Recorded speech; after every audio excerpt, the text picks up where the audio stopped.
I'm Jeffrey Burnett. I'm one of the general surgeons here at ARMC, and today's topic is going to be gallbladder disease.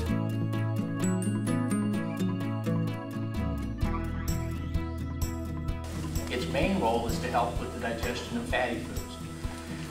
Now, there are a lot of days I wish that the body didn't absorb fat so well, because things that have a high fat content are probably not so good for us, but they are delicious. There is a necessity, though, to absorb some fat because some of our vitamins are fat soluble, meaning the only way they get into us is if they're in fat. And we do need to have those. Our bodies can't make those substances. So for every 100 units of fat, there's one we need, and that's where the bile comes into play. Now, who's the poster child for gallbladder disease? Female, good room, fat, fertile, and over 40. Those four things are sort of the four horsemen of gallbladder disease. Women seem to have far more trouble with gallbladders than men, and it's probably related to pregnancy. Pregnancy puts a tremendous stress on a woman's body, and that part is manifest by extra materials that have to be metabolized or excreted and gotten out of the body, and that goes through the gallbladder, and that allows gallstones to form. So whenever I see a woman who comes in with gallstones, I say, which of your kids gave these to you? Now, there's an unfairness in life that weight loss tends to bring on gallbladder disease and gallbladder attacks, and that just doesn't seem fair. Here you are trying to do something good, eat healthy, and you get whacked. Foods that trigger gallbladder attacks, fatty foods, that's where the gallbladder has its job in terms of digesting fat, and salads. Now that just doesn't seem fair either. A healthy fruit, iceberg lettuce, it seems so innocent. But for the people I see, it's the #1 offensive food to bring on an attack. And I don't think it's the dressing, it's the salad itself. Now, how do you know you're having gallbladder troubles? Pain. That is by far the most common presentation. People will describe someone driving a knife up underneath their rib cage. That's pretty impressive. It tends to get your attention. But some people will have pain in their shoulder blade. Some people have pain on the top of their shoulder. Some will have pain back behind their breastbone. Not infrequently, people come in thinking they're having a heart attack, only to find out that it's just their gallbladder. Some people will only have bloating. They eat a meal and then they feel like someone has pumped them up with air. Some people will just have diarrhea after they eat.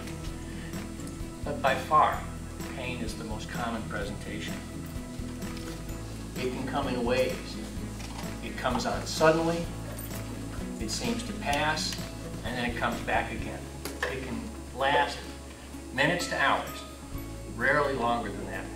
But obviously when you're in pain, minutes seem like hours and hours seem like days. Typically 30 to 60 minutes after you eat. If it's going to happen, that's when it's going to happen.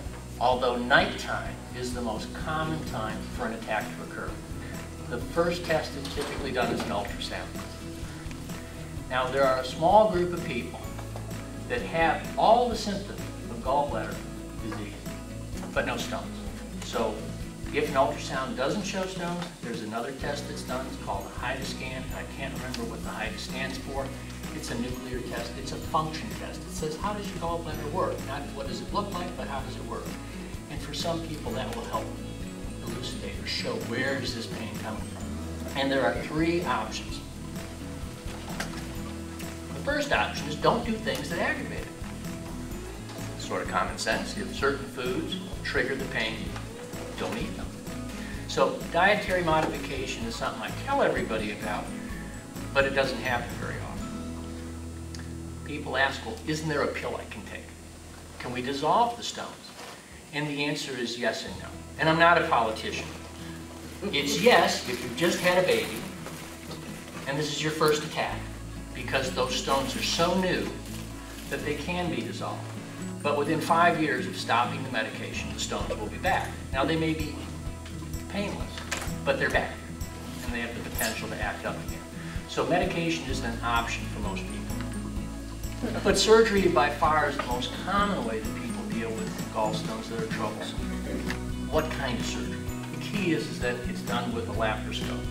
Laparoscope means to look inside the belly with a long tube. So instead of having a big cut, you talk about 4 small incisions, 2 1/2-inch, 2 1/4-inch, and removing the gallbladder that way. Laparoscopic surgery has been a tremendous advance. It has cut the recovery time down from weeks to days.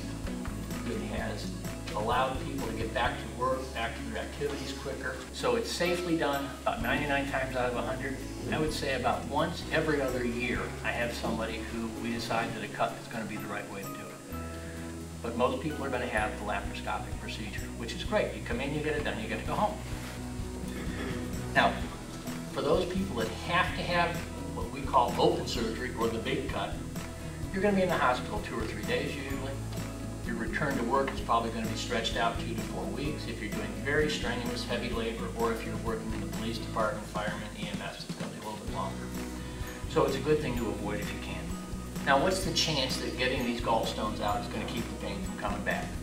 About 98 out of 100. For medicine, that's pretty good. If I had 100 people, 98 are going to be happy. 1 out of 100 are going to be going, wonder why I did this. And about 1 out of 100 is going to have a legitimate gripe about things. That's a rare occurrence. It happens about 1 in 500 times. If it happens to you, you don't kind of care what the frequency is because it's happened. But that's one very uncommon problem. Can stones come back? Yes. Stones typically can come back 20 or 30 years after the fact, but it is very, very uncommon. And again, I've been here 26 years, and I can't think of anybody off the top of my head who's had a late stone recurrence. If we find patients have stones in the main plumbing channel, they will typically be managed by a procedure before surgery called an ERCP. It's where they go down through the mouth, through the stomach, get to the bottom of the bile tube where it empties into the intestines. They pop it open and get the stones out. And then the person will go on and have gallbladder surgery after that.